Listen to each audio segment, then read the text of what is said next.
Good day mga ka-Airsoft, good day mga ka-Bigman.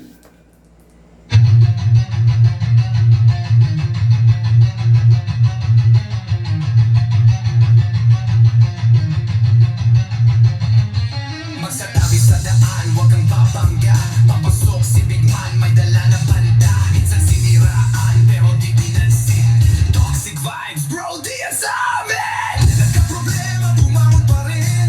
Laban lang kahit ilang saglit. Dito sa Bigman, solid ang galawan. Tunay na negosyo, hindi lang yabangan. Customer namin laging satisfied. Airsoft gear, legit certified. Service ay tunay, hindi panay boss. Kahit saan ka magpunta, kami ang host. Big man, walang katulad. Gamit ay legit, laging panalo pag sukat. Sniper o pistol, lahat ay fire. Kami ang top airsoft provider. Big man, walang katulad. Gamit ay legit, laging pagaman pinagtinja. Laging may bago, laging legit. Big man rules, wag kang bitter, kid. Big man, walang katulad. Gamit ay legit, laging panalo pag sukat. Sniper o pistol, lahat ay fire. Kami ang top airsoft provider. Pero hindi sila makalapit. Try to copy, pero fail ang gamit. Boom, boom, pow, pag nagpaputok, parang Big Viper. Di ka malipat ng dog, kasi sila makalapit. Try to copy, pero fail ang gamit. Boom, boom, pow, pag nagpaputok, parang Big Viper. Di kami patok-tok. Customer happy, service tight. Walang scammer, we do it right. Lift your game up, don't be a joke. Big man blazing, lahat ay woke. Big man walang katulad, laging on point, parang somebody lalakad. Crossfire, deals tighter. Big man airsoft sniper. Sa presyong tama, sa gamit na solid. Panalo ka palagi, di ka magiging biktima, kid. Big man ang pangalan, tandaan mo palagi. Sa airsoft game, kami ang hari.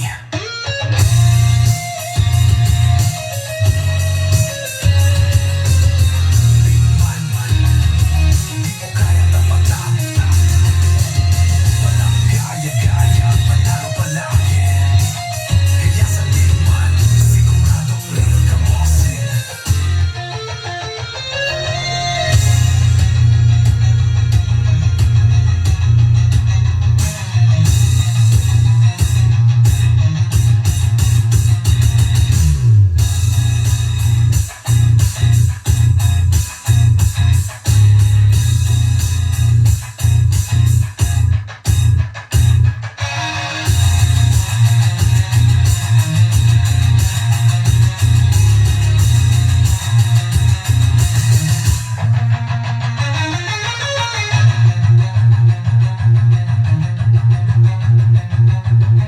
Big Man, mukha yang tapatan. Walang gaya-gaya, panalo palagi. Kaya sa Big Man, siguradong real ka, bossing.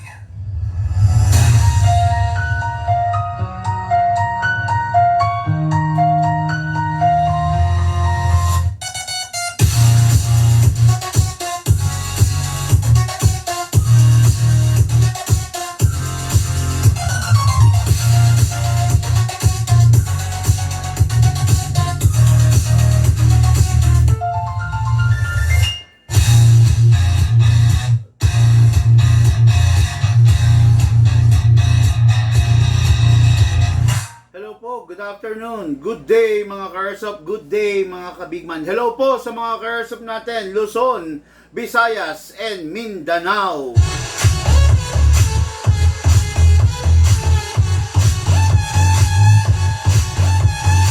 Hello po sa mga ka-Airsoft natin na sa ngayon ay namamasada. Mga ka-Airsoft natin, jeepney driver, grab driver, lalamove rider, transportify rider, grab food rider, any rider. Maraming salamat at sumusuporta kayo sa atin sa Bigman.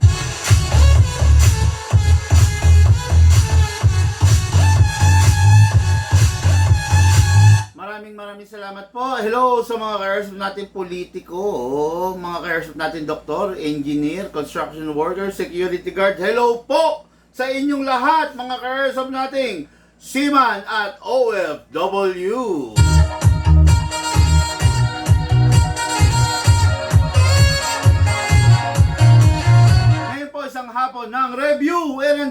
na unit ng ating mga bossing.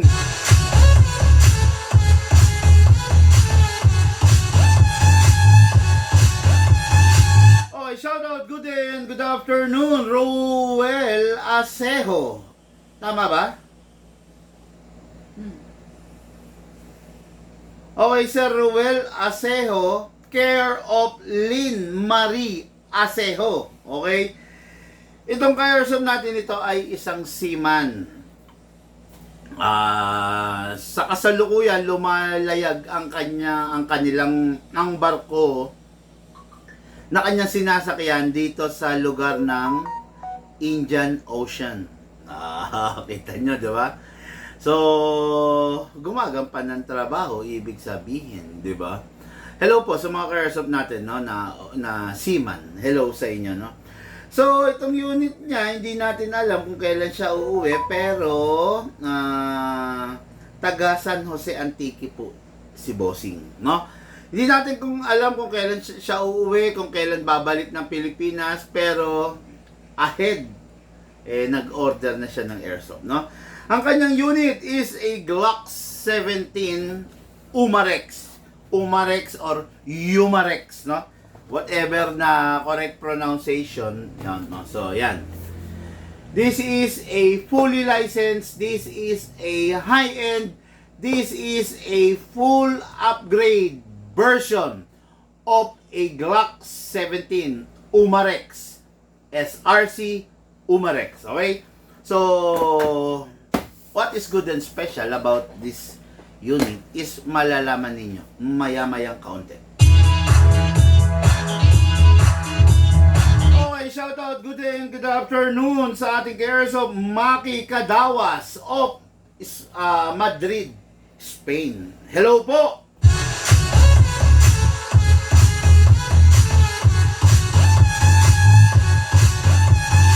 Itong si Sir Maki uuwi ng Pilipinas, magbabalik bayan, no? Isa rin po siyang OFW sa Madrid, Spain.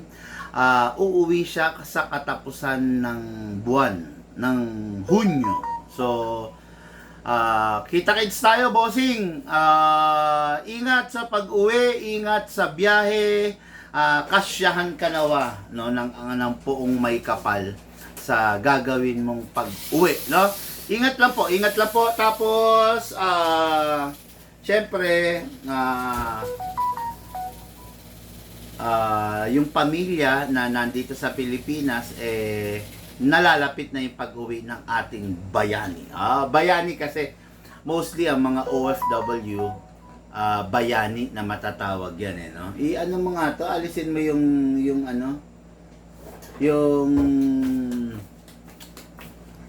i-silent mo lang.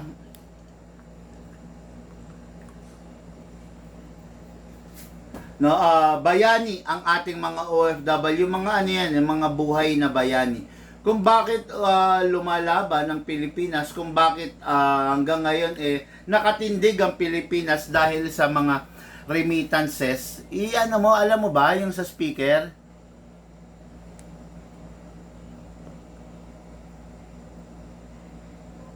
Ano? I-vibrate mo lang. Hindi nakalagay dito. Walang nakalagay. Yung speaker.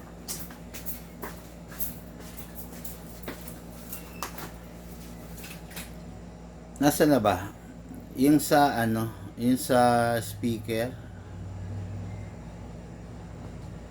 So ito na lang. Naan mo na lang yung volume, sagad mo na lang. Wala na? Hindi na na. Okay, no, ayun, mga buhay na bayani ang ating mga OFW. Okay, ang unit niya is the HK416, the RIS version of the HK416. Makikita nyo, napakaganda. Okay, actually, limited stock lang tayo rito no? 3 piraso lang to. So, kung makukuha niya to, so may matitira pa tayong 2. Yung isa nasa display natin. So, isa na lang, no? Kaya doon sa mga magkakagusto nito, rare version po ito, hindi po ito pipitsuging version, hindi po ito mumurahing version, no? Kaya dun sa magkakagusto, kung gusto nyo, avail nyo na. Sayang po ito, pag nawala to, nako po, na hindi palaging meron ganito, no? The RIS version, the HK416, makikita nyo, medyo may pagka-long barrel siya, maganda siya. Mamaya, review and unbox po natin yung unit na to.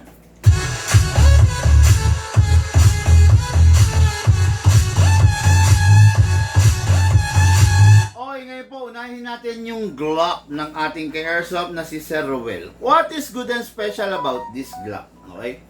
Itong Glock na to is a fully licensed version. When I say fully licensed version, hindi ibig sabihin may lisensya or may papers. When I say fully licensed version, ito yung version na 1:1 replica. Ibig sabihin 1:1 replica, kanino ba ito tumutunog? Dito, sa akin?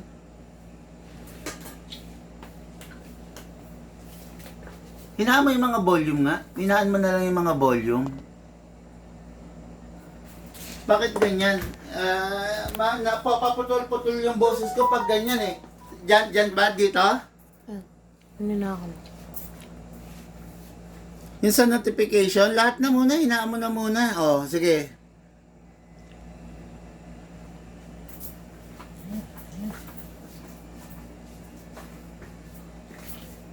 No? This is a licensed version. So, ibig sabihin, 1:1 replica siya. Itong guhit na to, ibig sabihin, meron din nito sa tunay. Itong guhit na to, itong grip na to, ito, lahat yan meron sa tunay. Ito, lahat yan meron sa tunay. No? Ibig sabihin, itong hawak ko, kung ano yung tunay na Glock 17, ganun siya. Ito na yung pinaka high-end na version. Kasi fully licensed to. Tapos, in-upgrade pa natin. Okay?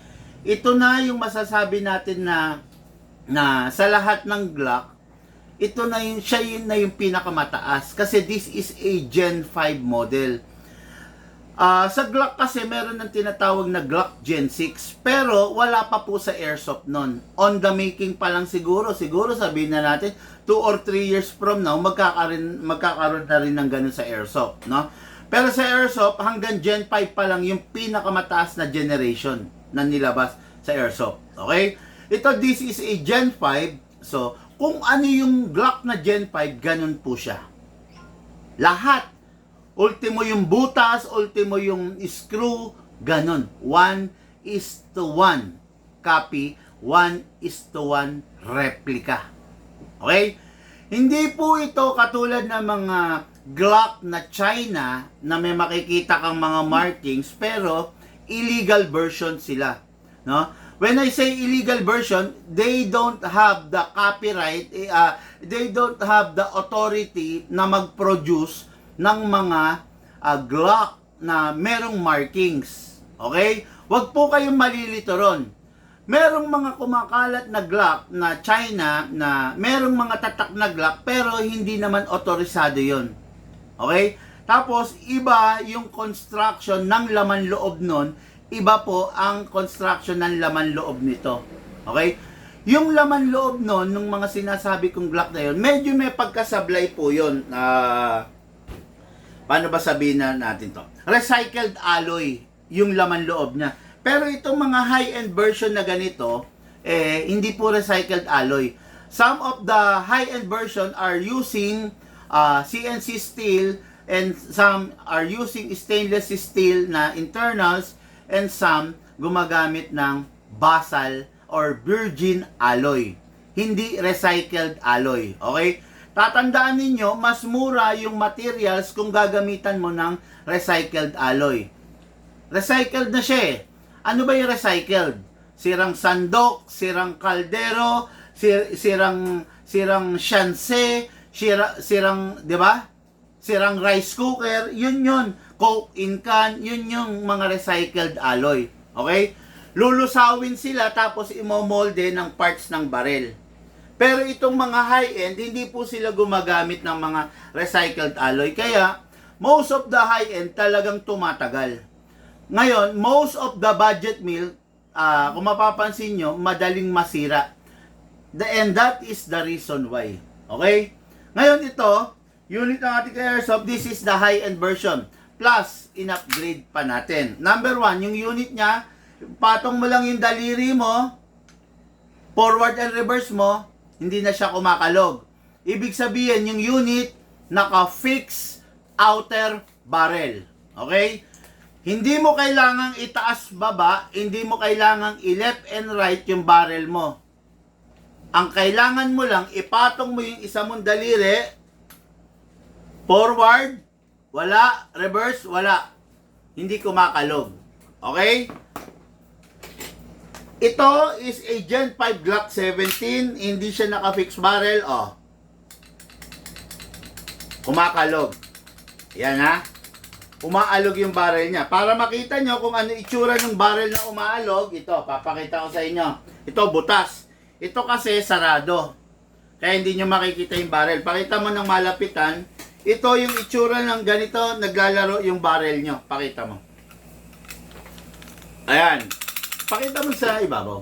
Yung ibabaw. Yan, yung butas. Ayan. Kaya makikita nyo, kumakalog yan. So, yan yung example ng hindi naka-fix barrel. Kumakalog. Kaya ako sinadyang ipakita yung may butas para makita nyo yung loob.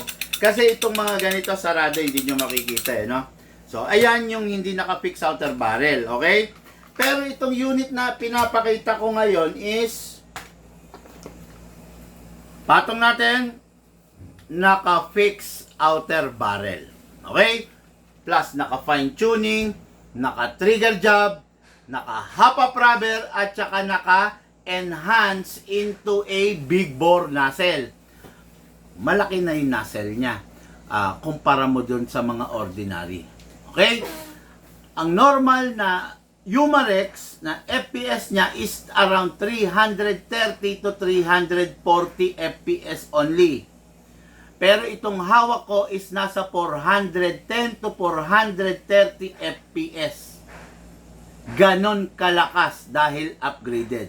Ang tanong, Big Man, advisable bang palakasin natin yung unit kung hindi naman naka-upgrade yung fixed outer barrel? Ang sagot, hindi. Pag yung unit mo hindi naka-fixed outer barrel, ibig sabihin kumakalog, huwag mong papangaraping palakasin ang FPS. Dahil mas lalong titindi yung kalog. Okay? Tandaan mo to, pag ang bearing kumakalog, papunta sa pagkasira. Okay? Anything na may clearance na kumakalog, halimbawa piston, kumakalog, ibig sabihin, papunta sa pagka-blow-by, papunta sa pagkasira. Ang bearing, pag kumakalog ang mga bulitas, papunta sa pagkalog, papunta sa pagkasira. Ang airsock, pag kumakalog ang barrel, papunta sa pagkasira. Okay? Kaya kung papalakasin pa natin lalo, ang tendency, mas lalo lang natin sisirain.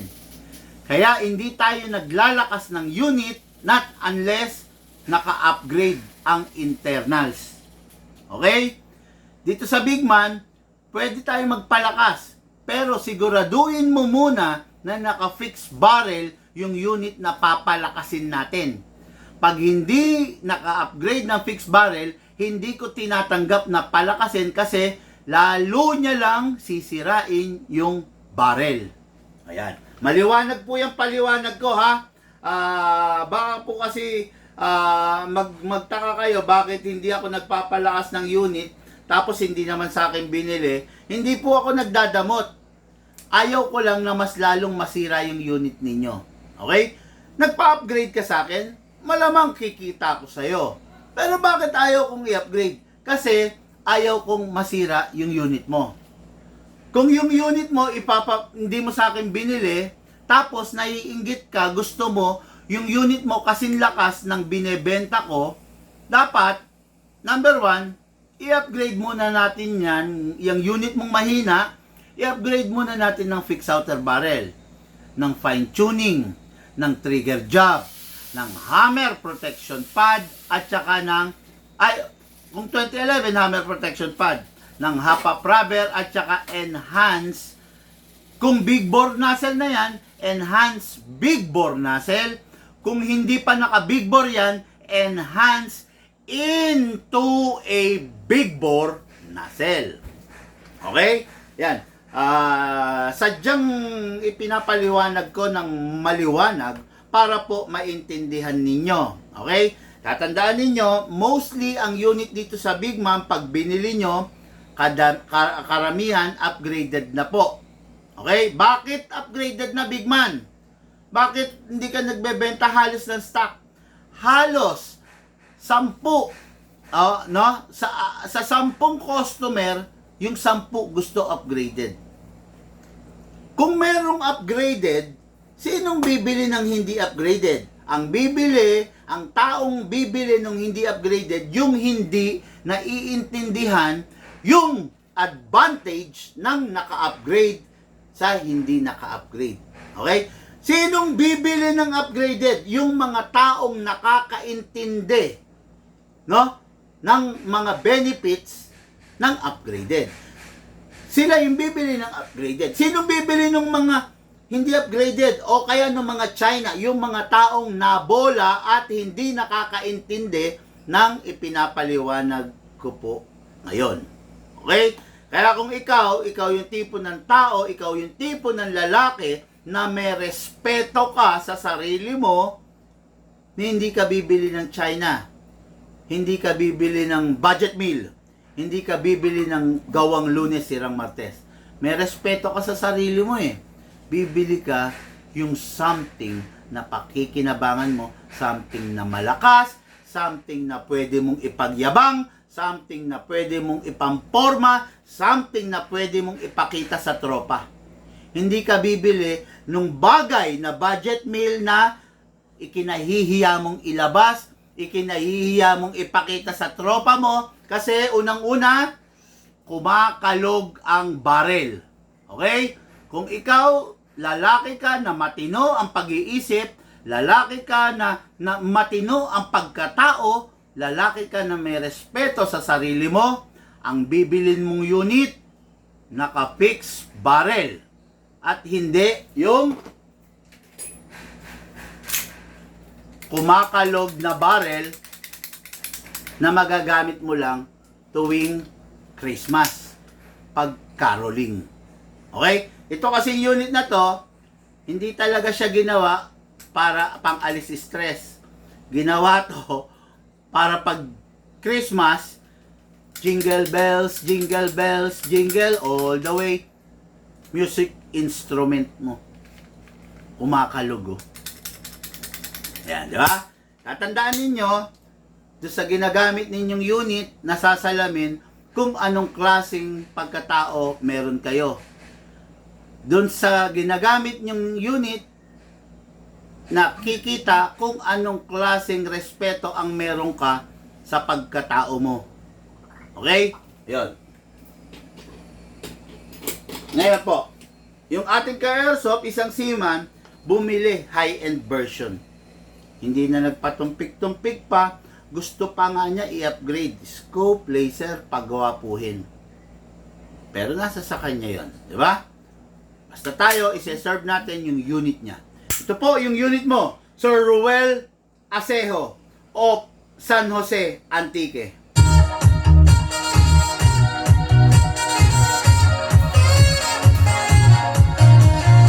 Okay, number 1, lagyan natin ng silicone oil sa ibabaw. Pag hindi mo nilagyan ng silicone oil ang isang Glock, ganito ang mangyayari sa ibabaw. Pakita mo. Ayan, ito na, ako na. Pakita mo yung may silicone oil. Pakita mo yung wala.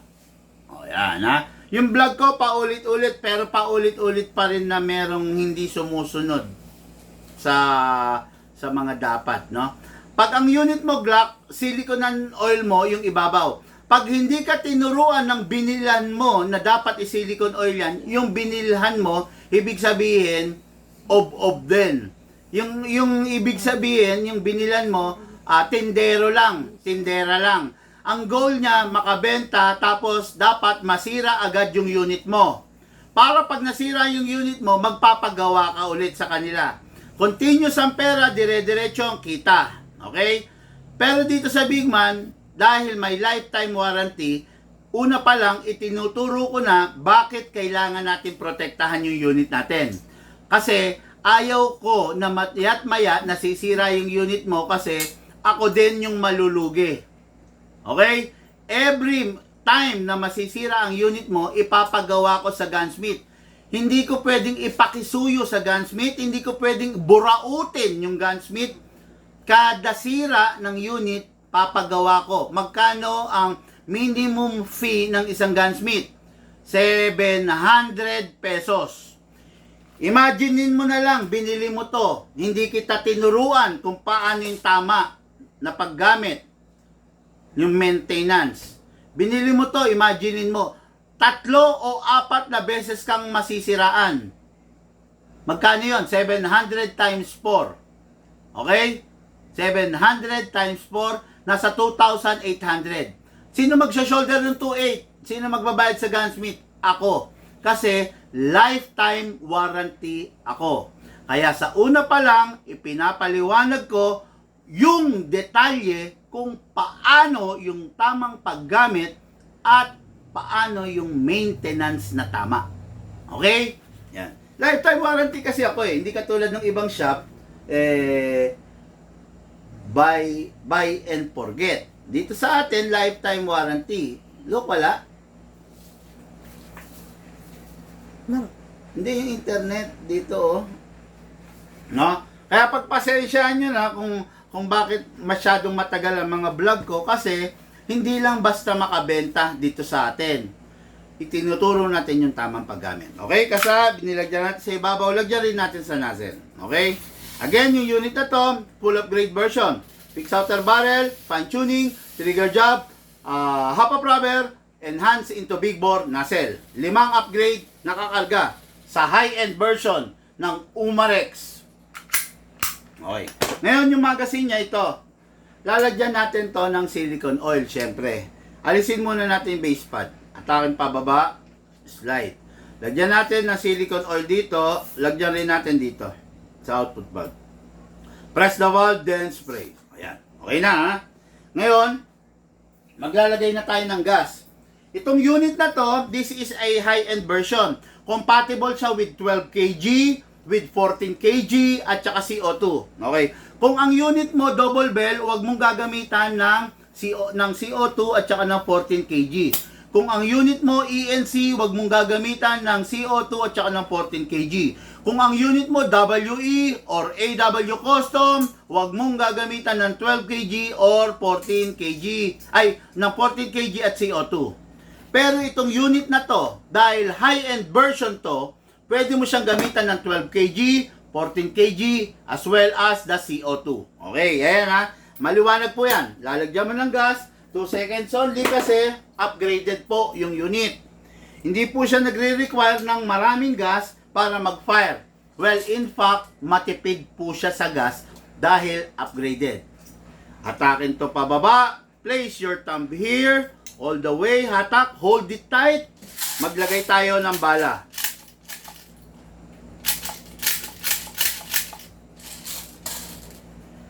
Okay, yan. Okay? Ngayon, pasok natin sa unit. Kasa. Mga airsoft, Glock 17 Gen 5 Umarex high-end version. Firing!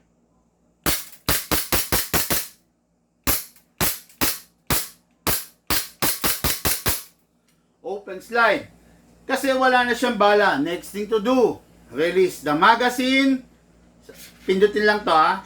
Then release the slide. Huwag ibababa to. Hatak. Then rest the hammer by pressing the trigger. Unit po ng ating ka-airsoft, Ruel Asejo of San Jose Antique.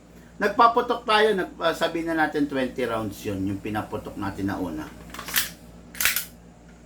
21, 22, 3, 4, 5, 6, 7, 8, 9, 10. So 30 rounds na. Okay, para lang makita ko sa inyo na upgraded yung unit. Nagpaputok tayo ng 20, pagpalagay mo na, hindi ko kasi nabilang eh. Plus, nagpaputok tayo ngayon 10 rounds. O, ibig sabihin, nakapagpaputok na tayo ng 30 rounds. Malamig pa yung magazine kasi nasa aircon ako. Ngayon, tignan natin kung meron pa. There 1, 2, 3, 4, 5, 6, 7, 8, 9, 10. 40 rounds na. Okay? Nilagyan natin ng 2 seconds. Tapos, pumuputok tayo ngayon. 40 rounds na tayo. Ang lamig pa ng magazine. Ibig sabihin, malamig ang magazine. Ibig sabihin, may hangin pa siya sa loob.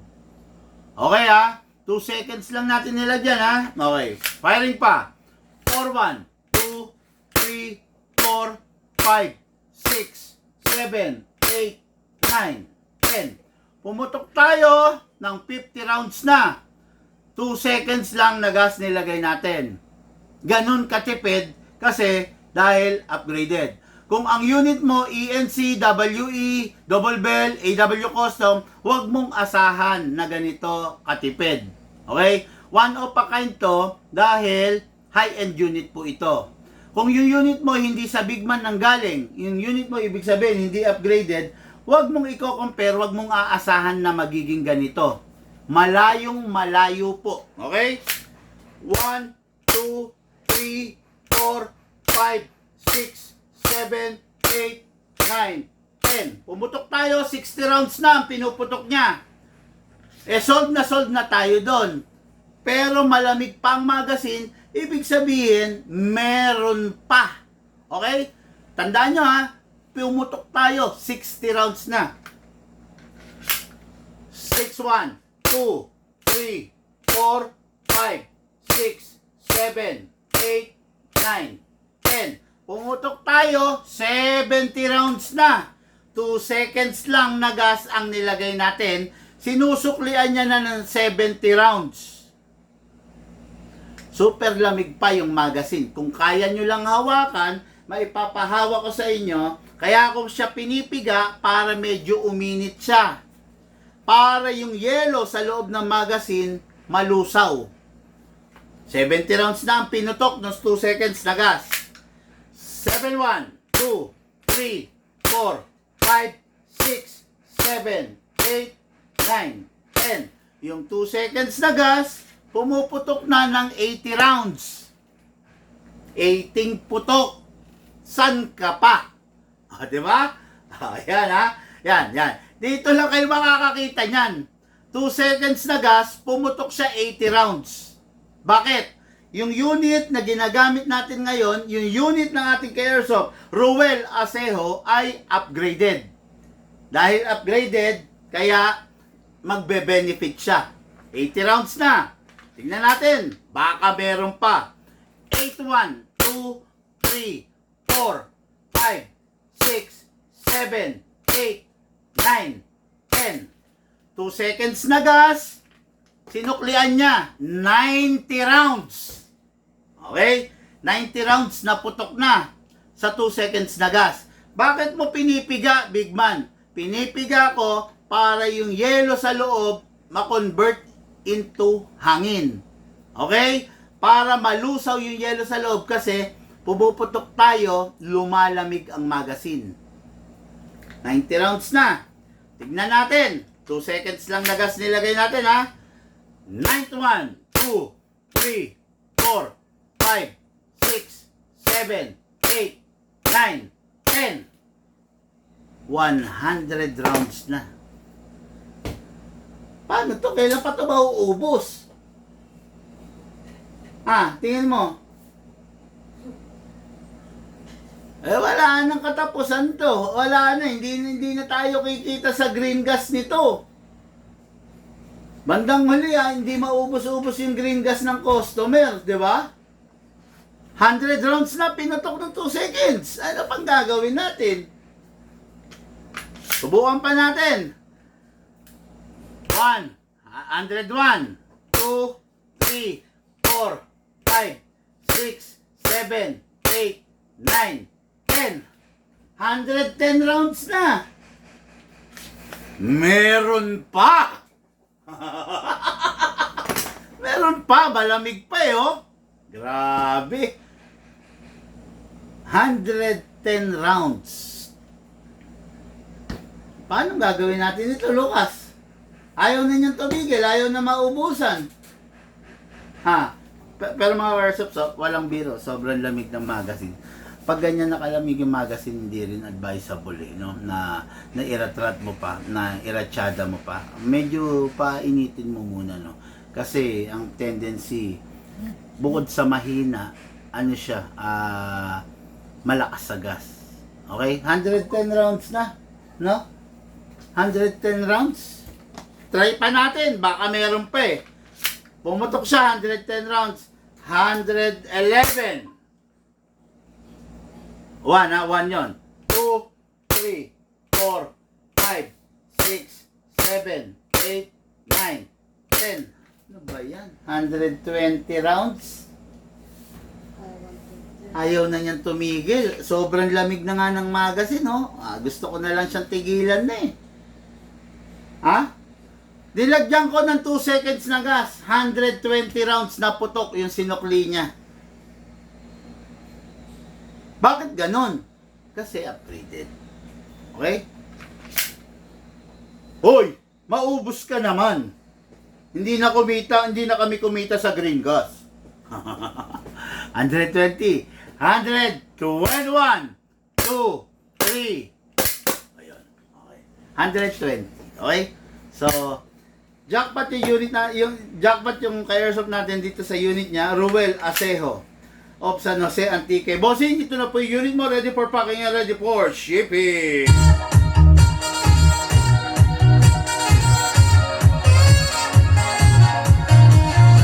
Okay, our next unit and for our main event.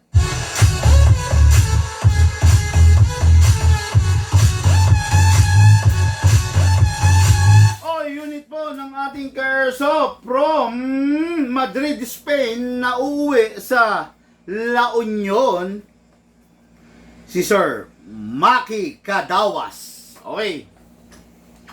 HK416, full metal mula ulo hanggang baba with extended barrel. Okay. Very rare color, no? Army green ang tawagin.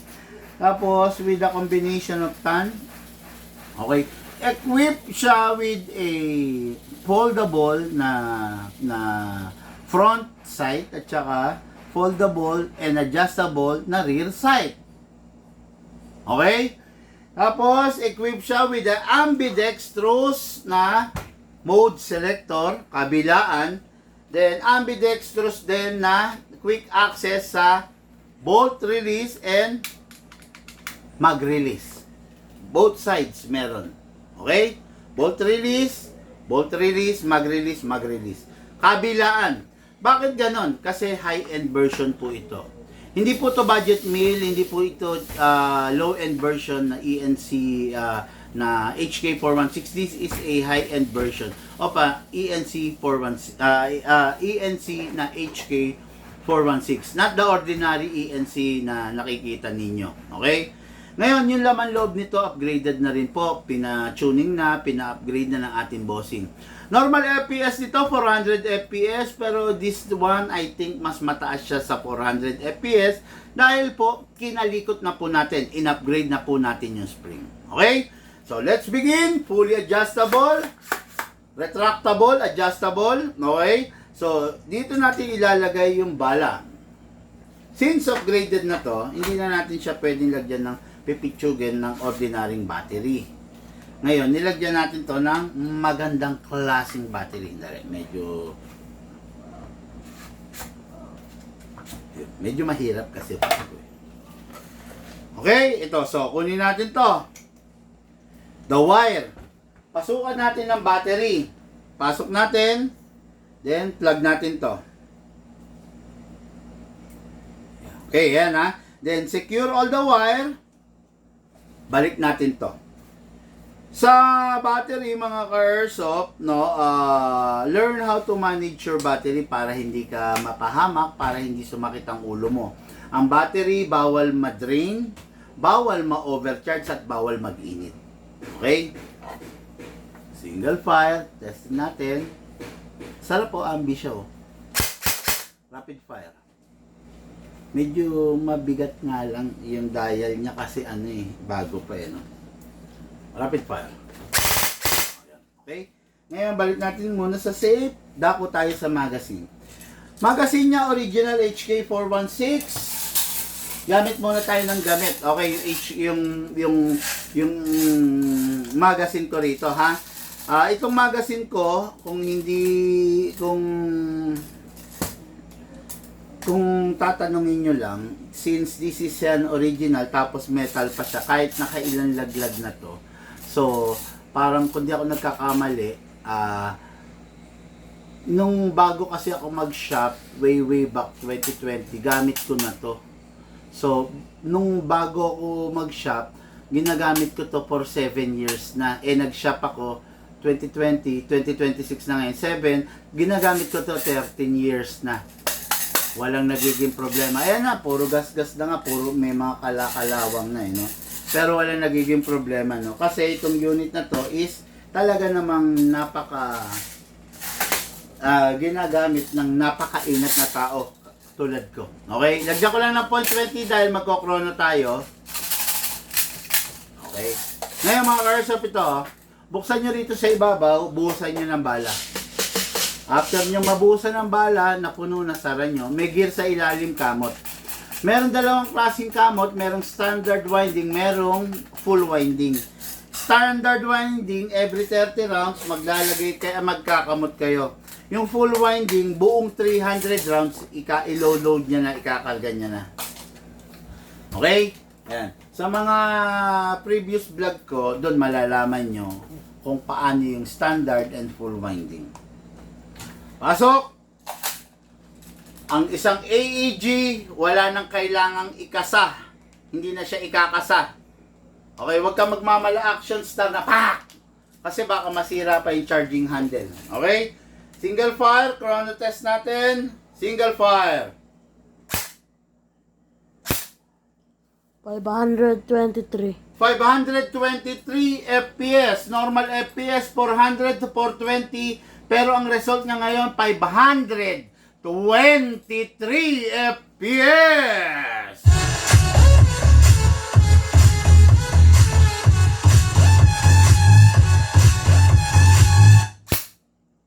524. 524.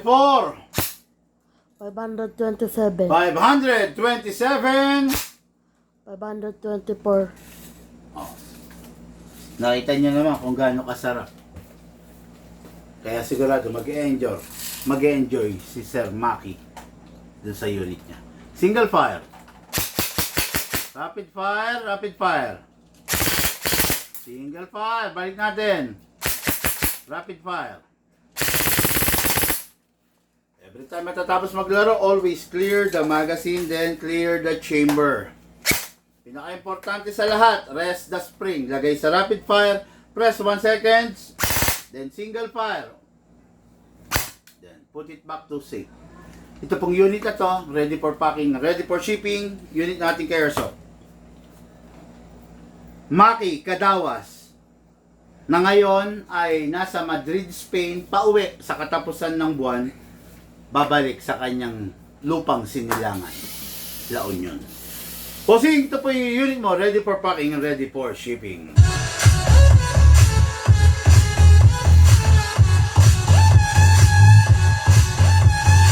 Okay mga Airsoft kong minamahal, lahat po tayo nagmula sa iba't ibang larangan, pinagbuklod, pinag-isa ng iisang libangan. Iyon po ang paglalaro ng Airsoft. Hatid po sa inyo ng inyong lingkod.